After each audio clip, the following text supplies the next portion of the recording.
Howe in his career playing time predominantly played for Bournemouth, making his way from the ranks after moving from London, watching Watford as a kid, and then moving to the sunny seaside of Bournemouth beaches.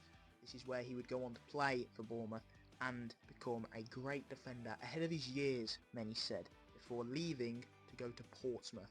Now, Eddie Howe famously had a very bad injury in his knee, in which at the age of 24 the doctor told him that he could never play football again, but he didn't listen to the doctor. Went on to play for Portsmouth, being injured constantly, written off for the season, before being loaned out to Swindon, multiple places, and becoming injured time and time again. He would then later move back to his hometown, Bournemouth, where he would finish off his career, retiring early at the age of 29 due to his reoccurring injury, having a solid career at the end of his time at Bournemouth, and ultimately being allowed to manage the reserve teams. This is where we know Eddie Howe constantly progressed with Bournemouth. He did eventually make his way as first team coach, leaving as part of the manager's staff until being rehired as the first team coach. This is where Eddie Howe would go on to take Bournemouth all the way up the leagues, making sure they avoided relegation in League 2, progressing them constantly into the Championship,